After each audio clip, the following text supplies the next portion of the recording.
Welcome to a self-published author's diary. I am Elodie Novodatsky. I write about first time, second chances, things that scare the crap out of me, and things that make me laugh out loud. I'll be speaking with you and sharing my adventures in self-publishing, the behind the scenes of writing, and the business side of it.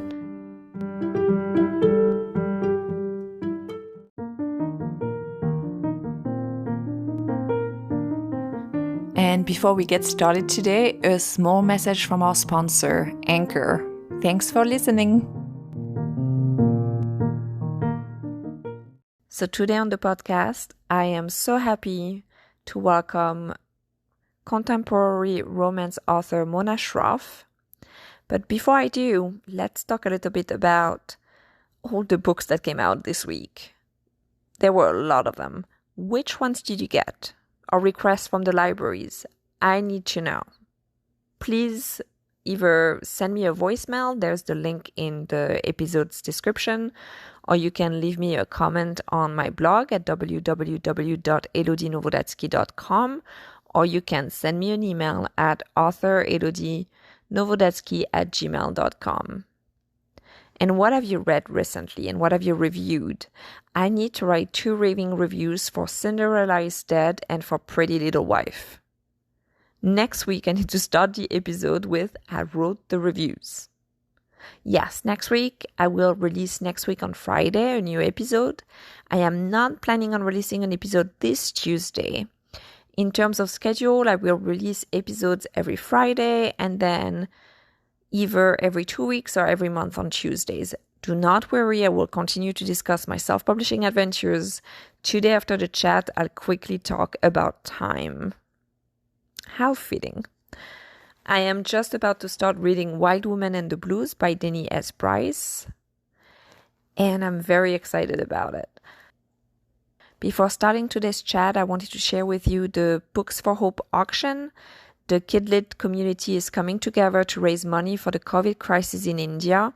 You can bid on signed books, Bookswag, editor and agent critics, and more, and help raise money for the UNICEF USA India COVID relief effort.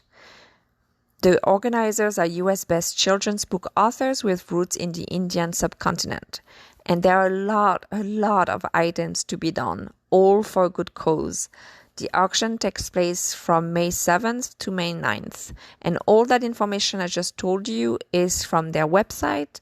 And their website is www.booksforhope.org. So again, today for Feature Friday, I am so happy to welcome Mona Shroff. Contemporary romance author. She's the author of Then, Now, Always, and Then There Was You. And do you want to win one of Mona's books? You do. And to enter the giveaway, you can just go on my website, www.elodienovodatsky.com, or there is the link in this episode's description. It's very easy to enter. And again, you could win one of Mona's books.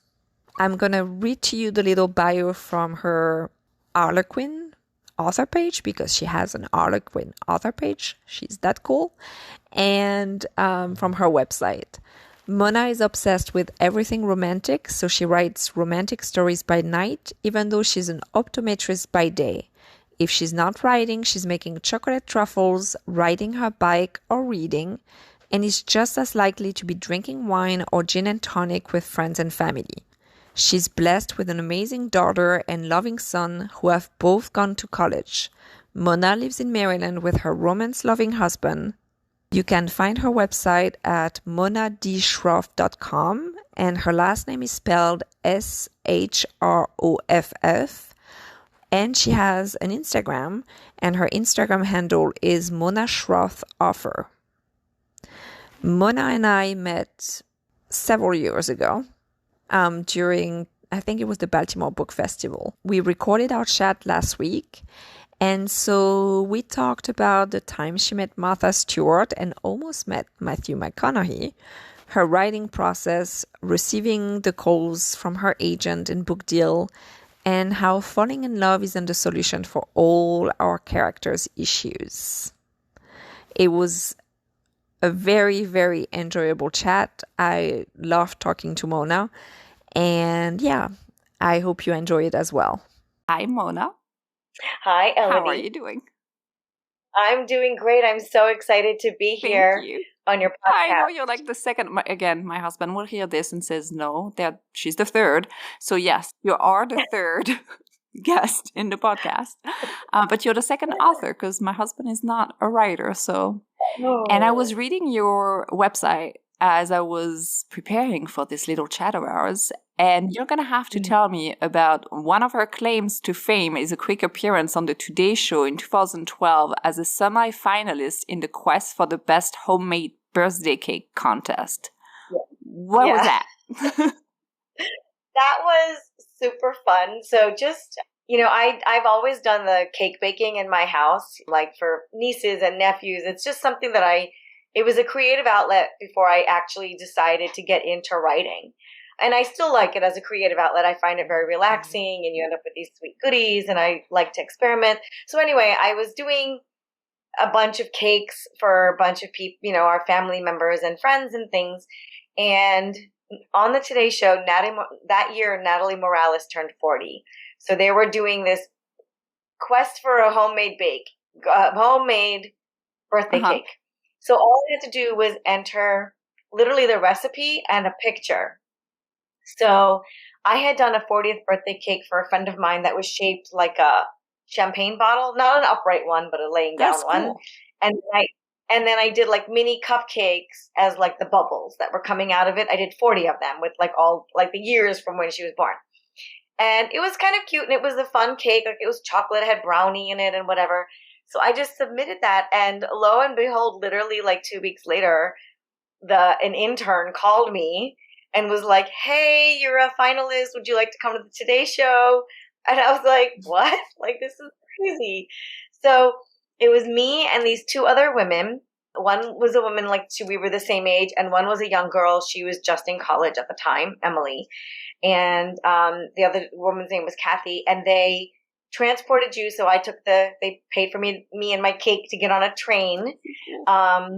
To New York, and then they put us up. So that afternoon when we got there, we were able to go into the kitchen and like decorate. So you had to bake your cake ahead of time, and then you could do all your decoration. You had like all afternoon to like decorate, right? So we decorated our cakes together. So the kitchen is new now because they just redid it, but before they redid it, that was the actual kitchen that we were in, and it's kind of small, but the three of us managed it. And we decorated our cakes and left them there. And then the next morning, they did our hair and makeup. Like, we got our hair and makeup done. That was like the funnest thing was getting my hair. And then we got to wait in like the green room. And I will tell you, that day, Matthew McConaughey was there, but he must have his own green room because he wasn't in my green room. And interestingly enough, also Janet Ivanovich was there too. Which was fun to have an author there too that I had read. And then they called us out and we had a surprise judge. And then the three of us were on, like we had the cakes were there and we just went and stood by our cakes and we had to make a little cake for the judge to taste, And the judge ended up being Martha Stewart. Wow. Yeah. So Martha Stewart comes out with Natalie and we were literally on for like 15 minutes, all three of us. And they, Martha and Natalie came up and we chatted with them about what was in our cake, a couple of things each person. And then they tasted the cakes. And then Martha picked a winner and she picked the young girl. Her name is Emily. So Emily was like the winner. So she got the trophy. But the three of us remained like Facebook friends like for a long time. Like I still would ask them baking tips and Emily's now married and Kathy's out there and they still post pictures of their beautiful cakes and stuff. I still bake, but I don't do as much elaborate stuff as I did because now writing takes up my time. But that was my claim to fame on the Today Show. That is cool. But now I have to, before I dive into some other questions, I'm wondering, have you ever thought about writing something, like that, about going to the Today Show and then, I don't know, the judge is a love interest and then something happens? Or I'm thinking about it now that you mentioned it. I mean, I would definitely read that. So yeah, you know what? That's actually, my not the book I'm writing right now, but the one after that. There is a pastry chef and a chef. Those are my two characters. And I could definitely incorporate that in there, or just use it someplace else. Yes, write a short, like write like I'm just going to add to your probably overwhelming to-do list, but write a novella, like just a day, like you make it a day. It's like a 24-hour thing. They meet in the train as they go to New York, and then maybe she or he doesn't know that the one is the judge. Like you can make something out of it. Oh, yeah, that's really good. No, that's actually really good. Thank you for that idea, because I've never done a novella, but that would be like a 24-hour thing, like kind of like start, maybe they don't like each other in the train and then poof, they fall apart. Yes. Anyways, going back to, I started asking about pen names, and I was wondering, first of all, how do you pronounce your author name, and do you use a pen name? You don't have to get into details if you do. No, my name is my name, and it's Mona Shroff. I don't use a pen name. I just write as myself. Have you thought about using a pen name in the past? When I first got my contract, so then I had to put in there like what my pen name would be. I did think about it, and I kind of asked some friends, and they were like, "But Mona Shroff is a good name," and I don't like work for the government. I don't have like I'm an eye doctor by day. But I don't have like that kind of job where I have to sort of like be on the sly about what I'm like about romance writing or anything like that, So I didn't need to cover up who I was. And so I was just like, people already like have access to my name and me because of my day job. So I'm not running from anything. So I just kept it. Now I have thought about like if I write a different genre, I would just change my name just for that branding, like that genre's sake. What genre? Did you have any genre in mind, or just in general? So I have this seedling. I have a little short story that's like a thriller in my head, not romance at all, like a horror thriller, which is really interesting because I don't even like to read those. But I had to do it for a short story contest that I entered. They gave me the genre of thriller. And I put some thought into it, and it came out not bad, and it actually has the potential to be like my son is just like, you need to write this book. It'd be so cool. But it's so opposite of what, like that good, happy feelings that we get from romance that I don't know. But if I did write a thriller, it would be under a different name. Okay, that's interesting. I think it's Alice Cole. She writes, I haven't read her latest, The No One Is Watching, but I think it's more I don't think there is any romance in it, but I'm not quite sure. And she otherwise, she writes the romance. I know she used her same name, but then you have Darby Kane, LNK. She uses two different names for her romance and her thriller, like different branding. Yeah. So yeah. Same as Nora does that too, right? Yeah. Nora. I like how you say Nora because you had a signing with Nora Roberts. I did. Oh my God. And I would have loved to have had it. Of course, it would have been fun to do it again, but Nora Roberts was my first signing. Which is, I was so excited for you. I wish I could have gone. It's like, it's one of those things. My husband has been looking at her in for like at some point maybe doing like just going and like, it's just cool. Yeah. Yeah, it was very cool. All right. In a few words, what is the most challenging part about the book you're currently working on and the one you most recently published? And what do you love about the book you're currently working on and the one you most recently published? So I'm currently working on two, right? So I'm drafting one, so that's due. And then I'm editing my third book. And the one I most recently published is Then There Was You. And so the most challenging thing I think about Then There Was You was that it does deal with some really heavy topics. And one of the topics is the loss of a child. So basically it's like, and it's a father. I dealt with the father, so it's the hero. So it's the father's grief. And what was interesting was when I Googled to find articles or even like places to go as a father to get therapy or find out like how to deal with your grieving, there really wasn't much. I came up with this small book that a father who had lost actually 2 children. He wrote a book, and that was my guide actually in creating Daniel's grief. So I did find that extremely challenging because I wanted to do it right. Like I didn't want to exploit anything. I didn't want to make it seem trivial in any way, of course, because it's not.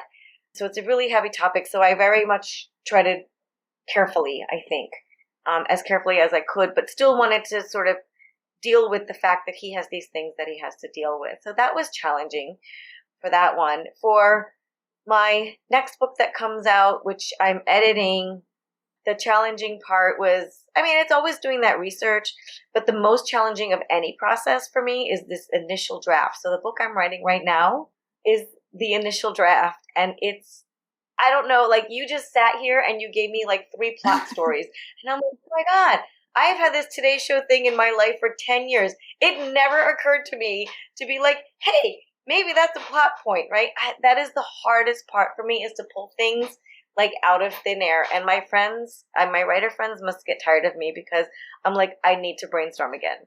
I need to brainstorm again. I need to brainstorm again. But I think like the brainstorming, and if you ever need any help for brainstorming too, that's something I really enjoy doing. And I think it helps. Talking from the other side of like trying to help somebody else's brainstorm, because for my own work, like I get stuck. It's much easier to brainstorm for me for somebody else's story than it is for mine. So, but at the same time, it gets like, it gets the creative flow also going, I think, at least for me, when I can brainstorm for somebody else, like it gets my own creativity a bit moving and flowing and trying to go. So that is helpful. But so are you more character driven then in your stories than you are action driven? I think so. And I think that's part of the reason I really like romance, is because it's very character driven. And I think what I'm learning about my process, because I still feel like I'm very new at this, what I'm learning about my process is that when I don't really know who my characters are, that is when I get stuck. Yeah. It takes me a long time to really figure out who they are. And sometimes it takes just actual writing. Like, even if you might not use the words, like, just writing scenes and just starting it sometimes. And then I start to get a feel for who they really are. And then the words start to flow. And then I do need help. Like then sometimes the plot points come, because now I know who they are. I know where, and we know where we want to end up, right? HEA, right? So how am I going to get them there in sort of a satisfactory way for me and myself and for my readers as well? So I think I'm very much character driven. And if I know how they're going to react and where they've come from and everything, and I don't have a trick for that. I've tried sort of the character sheets, and that is not a bad way to go, but I don't know that necessarily works for me. I think what actually works for me, sadly, is just time. Writing, and then being, I guess they're not doing this, or they are doing this, and then delete, and then writing, is just end time. So that was actually, that's a great segue for my next question, because now you're under contracts, right? Like you have so it's very different. When we first met, you were still drafting, then now always. I think that was the book you were actually drafting. And I know it's like your process then was also like not, I don't want to say like, it's not that it takes, well, I guess it does take time, like that it does take the time to get the characters and the plots and everything. But now that you're under contract, how do you, like, has your process changed, or how do you handle, like, having that timeline? I don't know. That's a really, really good question. No, I think that, when I first started this, I really wanted it to be a job. Like this is sort of the second part of my life. And I've just been treating it like a job. So I still have my day job a couple of days a week. My kids are grown and gone to college and all of that. So we just have our little doggy. And my husband is actually working like a day or so less in the office now too. So he's home more. So I've sort of shifted some of those certain responsibilities that I used to do to him, so that I really do write almost every day, even on the weekends when I'm on deadline and that kind of thing. And sometimes I'm not actually writing. I'm just contemplating like who this character is or whatever. So I think part of being on contract, I think what helps me is that I am actually in a position where this can really be a job now for me. So I have the time to put forth that it's going to take and to do all of that. So what I am learning is, for the first time, I am now juggling edits of one book and drafting of another book. So I'm juggling two different couples. And I know some people do that with ease, but I'm struggling a little bit, but I'm trying to figure it out, right? So when I sit down with Rhea and Dylan, which is what I'm editing, I have to get back into their heads. And it's a little easier because I already know them pretty well, and the words are already on the page, and I'm just changing things around. And then I have to be able to shut that off. So work on it for a couple hours and shut it off. Sometimes I take a break and do something for 10, 15 minutes, play with the dog. And then I want to come back, and then I have to think about Nikhil and Anita, which is the book that I'm drafting, and where they are, because I'm not really sure who they are, and I'm still working that out. So I'm finding that literally walking away from the computer, taking a mental break and doing something else, and then hitting up the next couple is actually what helps, rather than just shutting that document and opening another document it's too much for me. So I think it's a learning process like anything else, and there is a deadline and a timeline, which, it took me 8 years to write Then Now Always, because, it didn't matter. I just wrote it and wrote it and wrote it. I do think that the deadline and timeline, that does sometimes put you in a different mindset where you have to do it. And it's not that maybe for Then Now Always you also needed that process in terms of getting the story on the page, changing your process and the way you're working. It does happen the more you go, at least I think. I used to have a tendency to scrap. I used to write a novel and pretty much having to start from scratch, because the first draft that I was putting was just me trying to get to know the characters. And I was realizing at the end of my draft that, okay, great, I slightly know them better, but there's so much still that I need to rework. And I can't do that anymore as much, because I'm trying to, publish. I haven't published a book since 2019, an original story. So I'm trying to change the hey, let's not write an entire novel as part of my process. Let's start to organize my thoughts a little bit before about who the characters are. But I can totally hear you when it comes to I need to know who they are before I can tell their story. And for me, it takes time too. I can't. They just don't come on the page already fleshed out. No, they don't.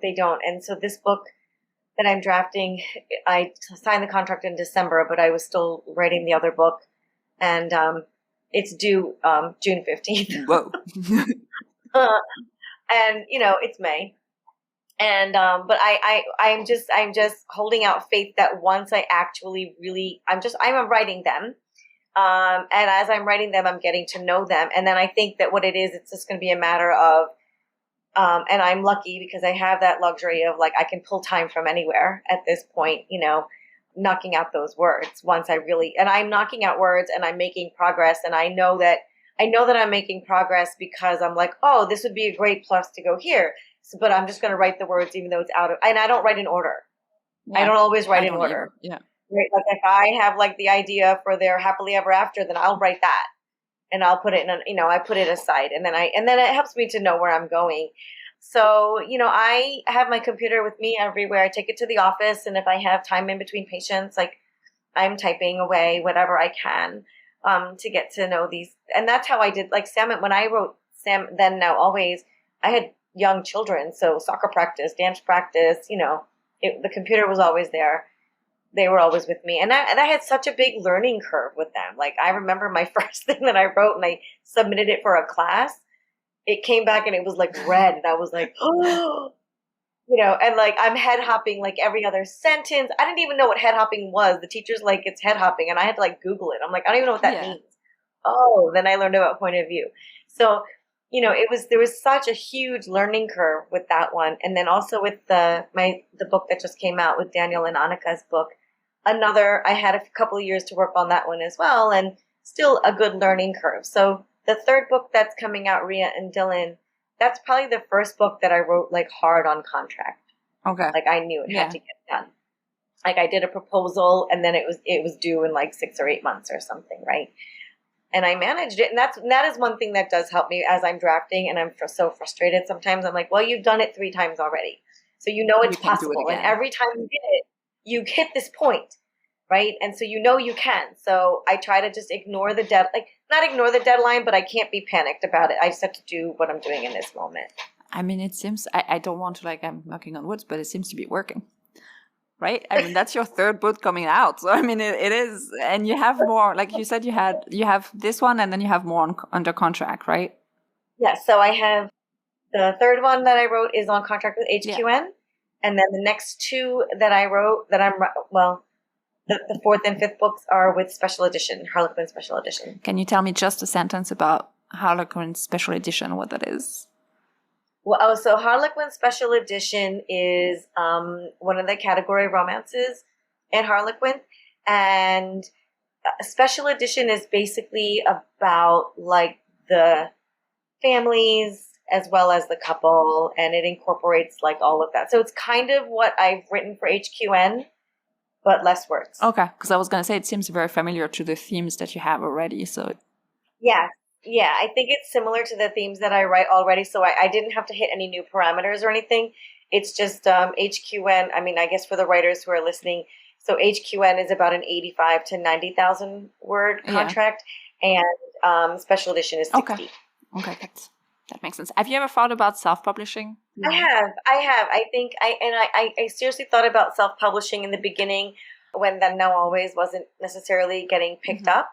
And that's why I had started writing Daniel and Annika's story, because I thought, well, if Then Now Always doesn't get picked up by a traditional publisher, I can always self-pub that, and I can shop Daniel and Annika around, and maybe that's the book that'll get picked up. I think I really always wanted traditional publishing, but as I got to know you and other friends of mine, ours that are indie publishing or even hybrid, I opened my mind a little bit more to that possibility, and I'm still not closed to that possibility. I mean, I think there's a place for it. I know it's a lot of work, so I don't know. I wouldn't rule it out. I would certainly consider it, maybe for that thriller. I mean, I'm kind of very curious about that thriller. So, I mean, if you want to share anything else at some point, just let me know. So prior to this episode, you had recorded for me, thank you again, 3 words about writing. And you mentioned love, fun, and challenge. And I'm wondering, and I will play your answer right now. Hi, my name is Mona Shroff, and I write contemporary romance. I currently have 2 books out. The first one, my debut, was Then Now Always, and my current one out is Then There Was You. I am currently working on a 3rd book for HQN and 2 more books for the special edition line at Harlequin. And when I think of writing, the 3 words that come to mind are love, fun, and challenge. I can't wait to talk to you, Elodie. I look forward to our time together. Have a great week, and I'll talk to you soon. Take care. Bye-bye. But so I'm wondering, what is the most challenging and the most fun about writing? And we touched about the process a little bit when it comes to challenging, but do you have anything else that you find challenging and what you find fun about writing? Well, let's go to fun first.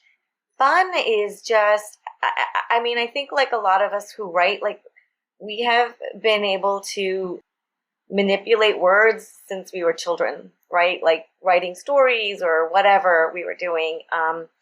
And I always loved being able to kind of paint a picture or create a scene just with words. Like that to me is the most, it's challenging, but it's the fun challenge of it. So that editing process, I absolutely love. Once I've gotten that first draft down, I could edit forever and just try to evoke an emotion. Like I love bringing out, being that challenge of making my reader feel something just by the use of my words, right? And I'm always amazed by the authors who do it so well. You know, like I read books and I'm like, you know, I only read in English right now.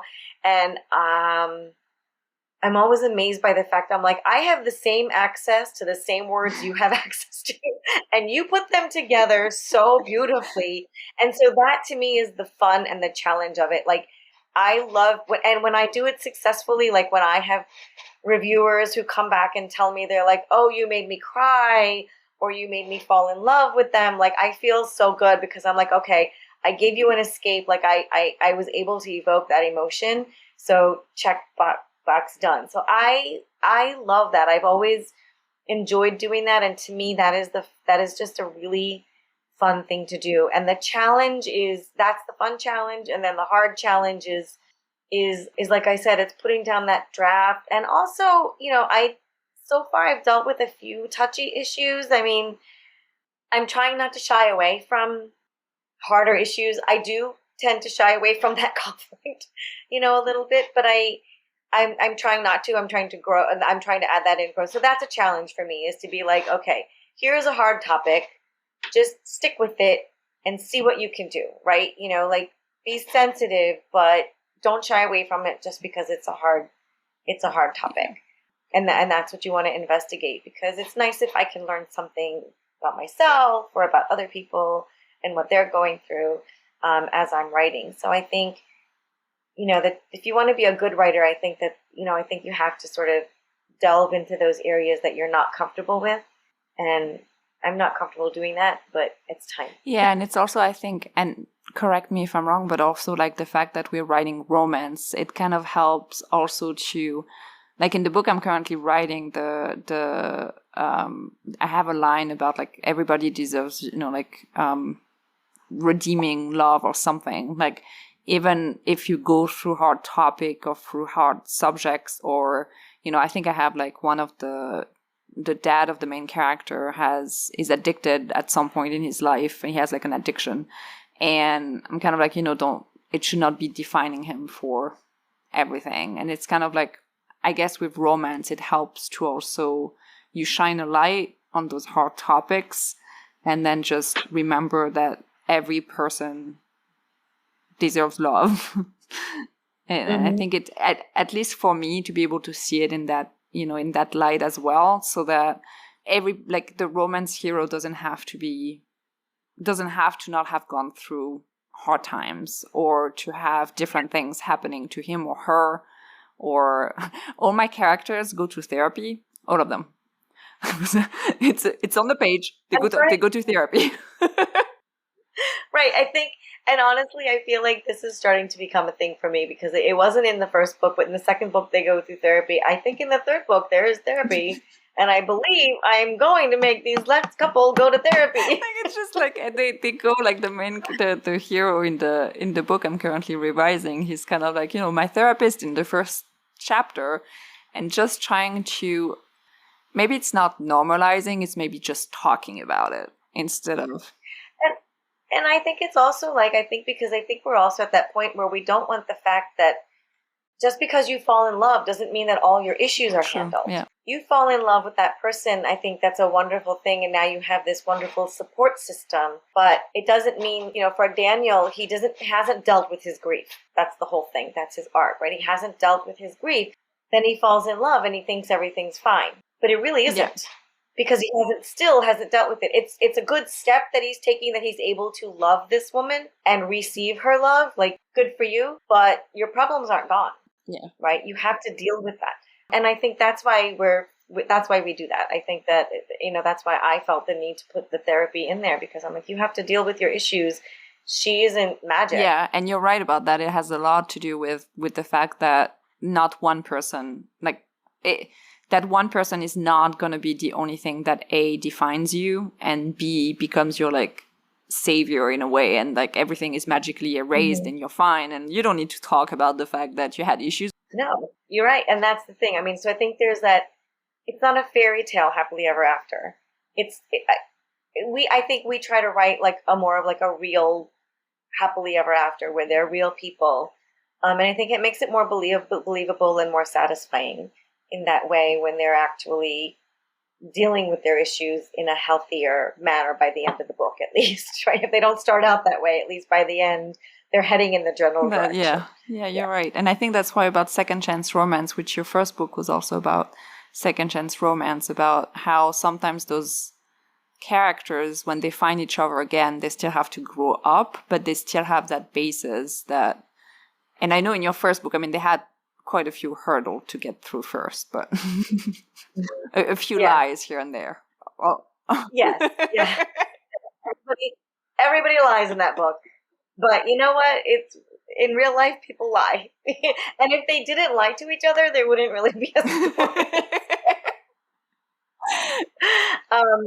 But what I tried to do was at least make their lies believable in the sense that you understand why they're lying, like as the reader, like you see why it's not just lying because they're malicious people.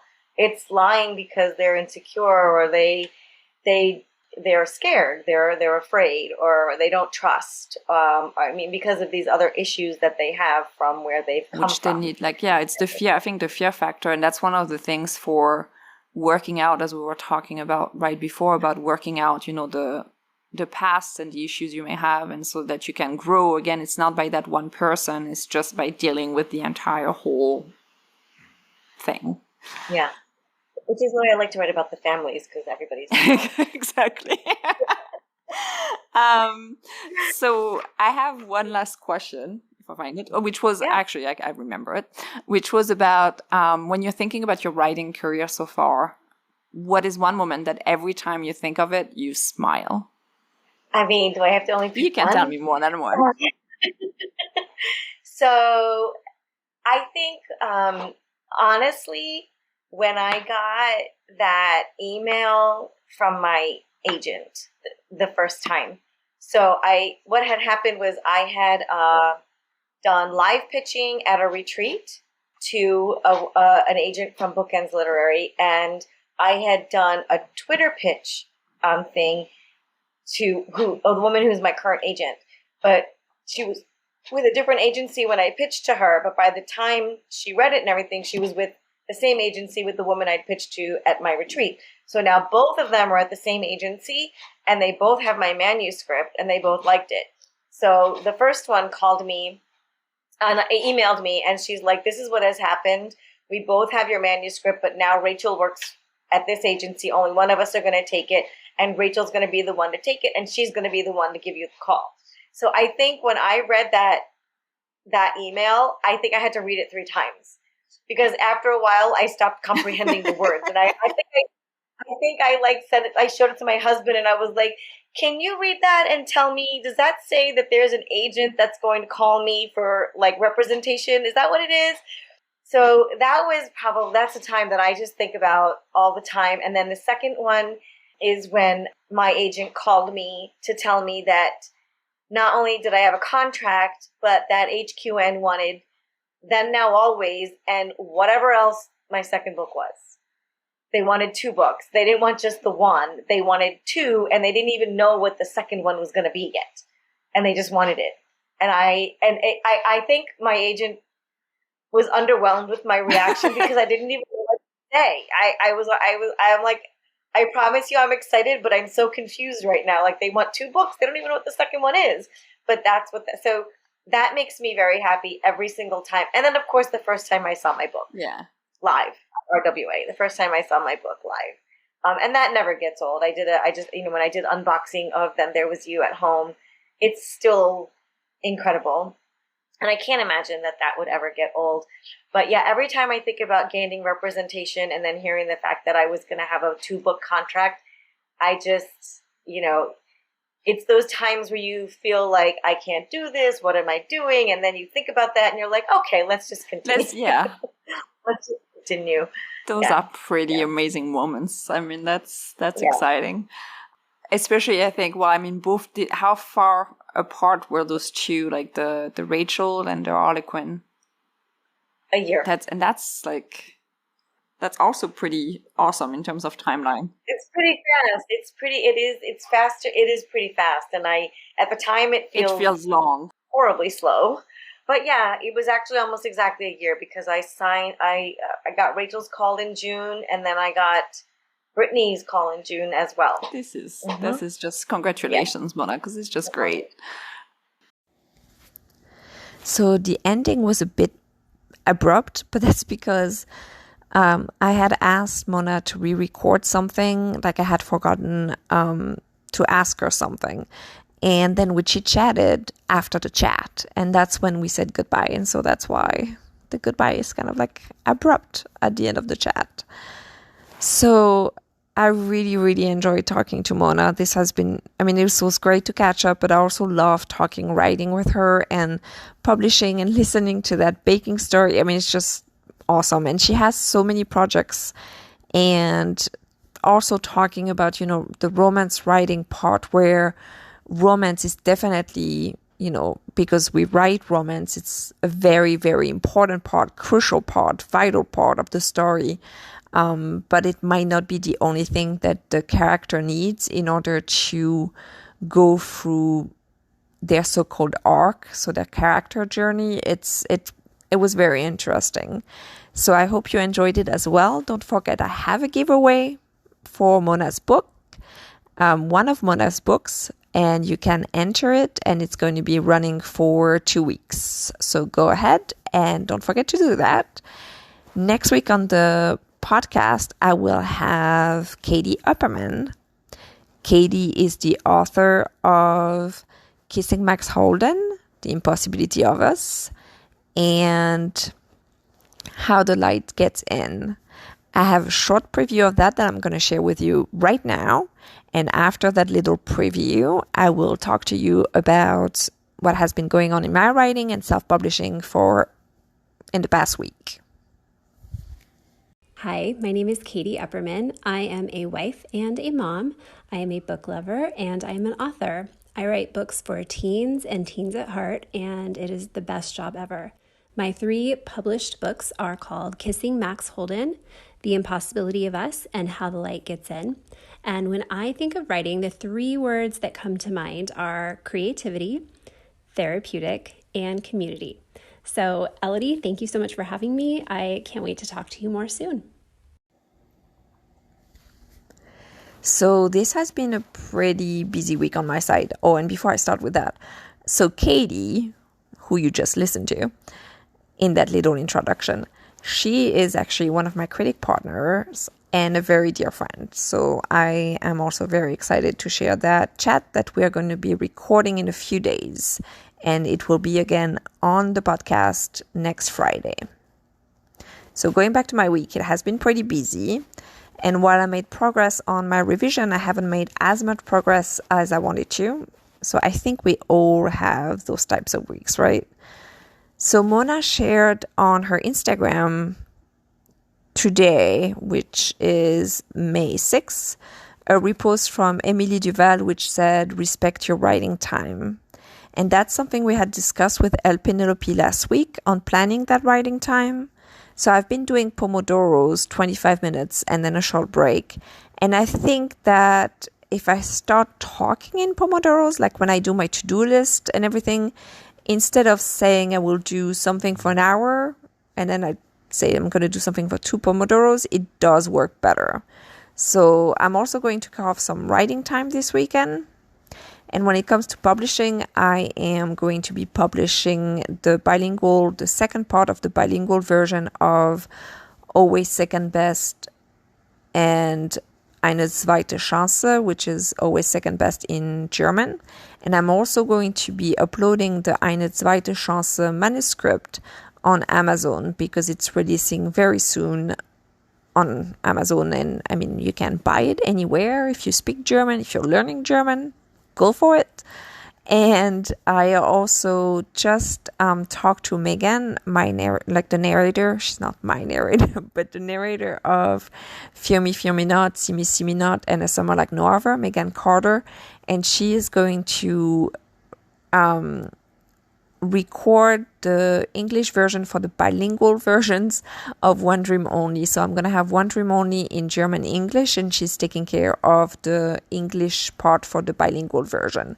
So this is very, very, very exciting to have some audiobooks as bilingual audiobooks as well. So thank you again so much for subscribing, following, rating, sharing the word with the world about a self-published author's diary, my podcast. And to the writers out there, happy writing, and to everybody, happy reading. Talk to you soon.